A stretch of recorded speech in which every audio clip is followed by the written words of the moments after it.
Arrow Season 5, Episode 11, Second Chances. Now before I get into this review, I want to apologize for this review actually coming out as late as it is. I haven't done this in quite a while where I just missed the show for a couple of days, but super busy week, and also this episode didn't get recorded, and every time that happens now it's this huge debacle because I have to watch the episodes on the CW website instead of Hulu, which means I have to watch the commercials, and I don't know what is up with their website. I don't even have ad blocker, but it was stopping the commercials in the middle and telling me to refresh the page because of ad blocker. So I had a crazy issue. I spent like almost an hour just to get through the first 30 minutes of the episode. Unfortunately, I had like the last 15 actually recorded. So I basically spent like an hour and 30 minutes just trying to watch this episode.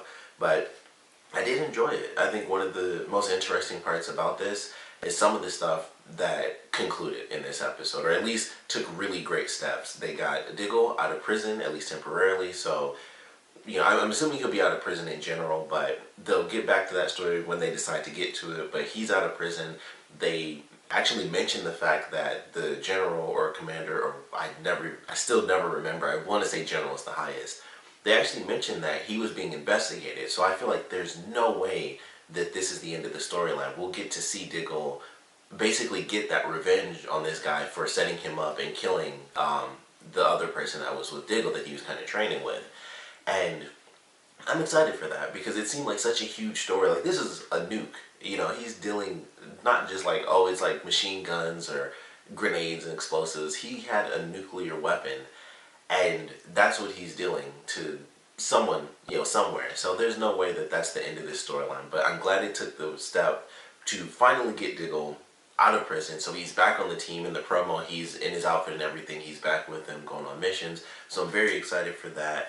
We got a very interesting flashback in this episode. I don't really know what to think of it. I love getting to see Talia, but I'm still very curious where they're going with it. Like, she followed Oliver's path to Russia because his teacher was actually her student, which makes a lot of sense because, the Lazarus Pit and all that, because they even mentioned that, like, it's impossible that you're his teacher, you're like half his age.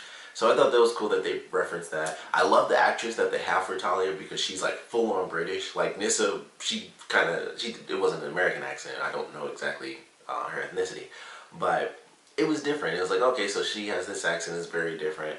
And then Talia came in and it was just straight up British accent. Like, it was classic, like, she almost was so British, she sounded like an old British lady, and I thought it was kind of funny, but it was just very classic British, and I actually liked that. It was such a difference in character simply due to the accent that I really enjoyed that.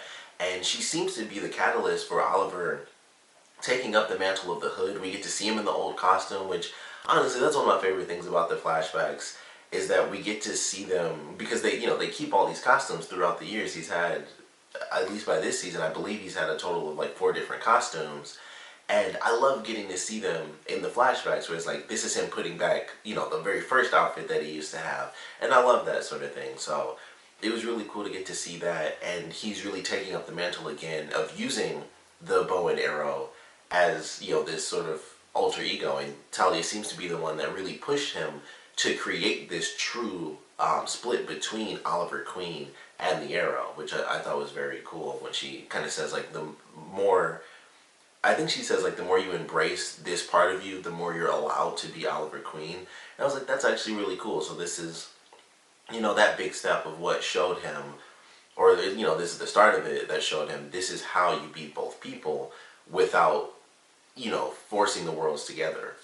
Excuse me, or suffering in one world while you have to, deal with the other at the same time. So I thought that was very cool. And of course, Talia's really awesome with the bow and arrow, and they're killing a bunch of people and stuff. And like, he beat the crap out of this one guy. Like, she basically went on this mission to kind of have him kill somebody, and it was nuts. I mean, he beat the crap out of that guy and just beat him to death with the butt of the gun. And it was just interesting. And that's his mission. And once again, because this was something that was an issue before, but the flashback fit with the main story of this episode, and I love that. And the flashback was Talia taking Oliver on this mission because she knew that he would kill this guy. And in the main timeline, or in the present story, it's Oliver going on this mission to try to save this woman from being a killer. And honestly, that was like probably my favorite part of the whole episode was the way that that ended, where it was the sort of typical superhero thing where it's like, don't do this, it's too late for me, but you don't have to be like that. And what would this person want you to do? And she pulled the trigger like 3 or 4 times and killed that guy. And I was like, I'm so glad that happened. And it wasn't like they let this guy live or something like that just because it's like, you wouldn't do this or it's not too late. Because I was thinking like, I know they talk about it being too late, but he's killed a bunch of people and he's turned it around. It's not that big of a deal in this series. They kill people. They kill people in this episode. And I mentioned that before with Rene. Those are just machine guns. Like, I was saying, like, maybe they're not just machine guns or something like that, because Diggle seems to use, like, some sort of crazy suppressor tranquilizer thing. I don't know what the heck he's using. But when they show Rene shooting, I'm like, I know they're, fake guns and stuff, but, they're meant to have, like, muzzle flashes and stuff. Those are just submachine guns, and he's just shooting people. Like, he has to be, like, just killing people at random, right? Or am I just crazy to keep thinking that? Because I'm like, there's no way that the way he's shooting, those are just normal, those are like little knock you out bullets. Those are like just bullets from a machine gun or, submachine gun. So, I don't know. He was going through the whole episode killing people. That's what he's always doing, I guess. And it's just crazy. Like I said, I think of that every time they mention it, like, we don't kill people, or, you don't have to.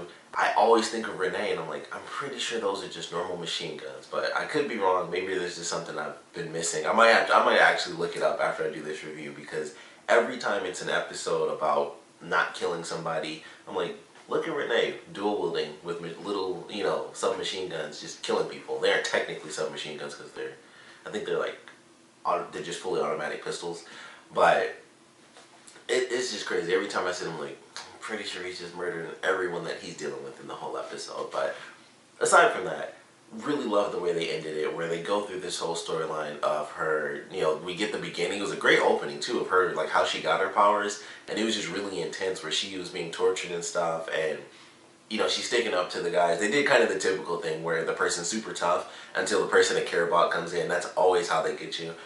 But I still love the way they did it. And I just thought it was really cool, the way they go through it, and the accelerator explodes, and we find out later in the episode that the guy who killed her partner, he actually got powers as well, and he got the ability to basically give people vertigo, and I thought he would live because of that, because I'm like, oh, they might actually make him like a new Count Vertigo, or, that sort of thing, like an actual villain, or actual super villain, like they have in the DC universe. There is an actual Count Vertigo who has powers. And I think they've already done that, which is why I was like, I feel like they've already done 2 versions of Vertigo, where one was just the dude who was giving people the drug, and then I think there was another version in Arrow that actually had powers, but they mentioned Vertigo so much, I'm like, I don't remember what season I'm thinking of, because it's like the drug Vertigo was mentioned almost half a dozen times in this series. So I'm like, that could have been the person, and I could be thinking of the drug, so I really wasn't 100% sure, but I was like, they could do that with this character, but they definitely don't, and he ends up getting killed. And I just love the way that they did it, because that was her mission. And as much as Oliver came in, like, the whole episode was her arguing with him, and I was going to be a little upset if finally at the very end, like, I know they worked together to get to this guy, but they did it in a logical way, because I was like, just because she worked with him to reach this guy, because she lost the last match when she found out that the guy had powers, it was like, okay, if I was on this crazy, revenge mission, I'd team up with someone who could help me get revenge too, and still kill the guy, even if they don't want me to. Like, I don't care about him. So, I was happy to see that at the end when Oliver was giving his speech, and she was just like, she just killed the guy. I was like, that's what he'd want me to do. And I was like, that was sweet, because that makes sense. Not every single series needs to have the person go through years of revenge, and then they stop at the last minute because of the main hero. So I was actually really glad to see that she killed the guy, simply because everybody always stops at the last minute, like, you're right, random, hero that I've been arguing with the entire episode. So I was glad it didn't play out that way, and she does decide to join the team by the end of the episode, where she realizes, like, I did that, and I thought that I'd feel something. I thought I'd feel a little bit better about it. And of course, Oliver has tons of experience with killing people that have killed people he's loved. So he ends up, trying to help her out, and she joins the team. So, we got the full team, or, full team plus a brand new member in the next episode. So I'm very excited for that. Like I said, as far as the flashback, I thought it was nice that it actually accompanied the story of the present. I think it was really cool what they did. Some people may not care about this because of just the character, but I like what they did with Felicity in this episode. I know Felicity's had like this weird thing past couple of seasons. Either people like truly hate her or just are okay with her. I don't think anyone like really likes Felicity that much anymore. But I'm actually excited for what they're doing because she goes through like her little hacktivist thing, and she actually meets this person who says, you know, basically, you used to be really cool and now you kind of suck. That's pretty much what she was doing. And when she gives her the file to help Diggle, it's like, yeah, this also happens to have tons and tons of information on corrupt companies. You could bankrupt them or expose them and do this and do that. And they have the scene where she, you know, uploads all the info, and of course she ends up helping Diggle out. But she also has all this information on these extra companies, and I'm actually excited to see where they go with that. That's a part of her character that we never, you know, we never really got to see in general, like outside of like the one episode from the flashback. That's really it. And I'm actually excited to see where they take this because I feel like this will be something that she kind of does on her own. Maybe she'll reveal it to the rest of the team and Oliver and have them help her out. Like, hey, let's expose these crappy companies. Like, they might not be in our hometown, but they're doing horrible things around the world. So maybe that'll end up happening. But either way, I'm actually excited for where they're taking that. I just think it'll be a nice thing for her character because everything big involving her character has been relationship stuff lately. It's been the boyfriend thing, which admittedly that was actually pretty cool because just the way it all ended, that was just a good episode. But that was just relationship. That's the new guy, and he just died, so that's gone. And before that was Oliver and Felicity either being together or not being together, which I just really didn't care that much about. Like, that was when I just really was like, I just don't care. It just kept going back and forth, and that was the main issue for me. But now they're doing something with her character, and I'm actually excited to see, you know, where they take it and how it works with what everyone else on the team thinks. Like, I'm very curious how that'll work with characters like Curtis and if he'll be on her side because they're closer to each other than, you know, the other characters in the team. And then how characters like Rene handle that, where he's just like, let's just kill all the bad guys. Will he give a crap if he can't go out and shoot them personally? Because that seems to be his thing. So I'm excited for that new dynamic to come into play. Can't wait to see, honestly, what they do with the flashback. The next episode actually involves the Bratva and stuff like that, so I'm excited to see where that goes. Hopefully, if I was reading the promo right, because I was kind of confused as it was going through. I was like, I can't tell if him talking to the guy, I can't think of his name, but I was like, I can't tell if this is the flashback or present, but I was looking at his hair, so unless he cuts his hair in the next episode again, that was the, you know, we end up going to Russia or something involving the Bratva ends up happening. So that I'm actually excited to see, and I'm assuming, considering it involves the Bratva, they're going to do a really good tie-in with the flashback because that's all the flashbacks are about, is him dealing with the Bratva and trying to kill Kovar. So I'm excited to see what they do with that, how it ties in. In general, I'm actually pretty excited to see them with this new team dynamic. We have our new Black Canary. Diggle's coming back as Spartan, so I'm actually excited to see the whole team, you know, a new, fully functioning team all together in an episode. But really enjoyed this one. I thought they did a great job with it. I love the fact, like I said, that it wasn't just, oh, he stopped her at the end with a great speech. She did what she set out to do, and she still ended up joining the team in the end because she just had to do that mission. That was the mission that she kind of lived for 3 years. So, like the way it played out. It wasn't super campy where it's like, oh, great rousing speech by the hero, and she stopped. It did what I felt it should have done, and I enjoyed that. And she still joined the team, which I figured she would anyway. But excited for this next episode. Of course, I want to know what you guys thought about this one, so please comment below. Let me know your favorite parts, your least favorite parts. And I actually want to know what you guys think about this new Black Canary. What do you think about her storyline as far as this episode? Her character in general, because they kind of introduced that she was kind of like the badass character at the end of the last episode.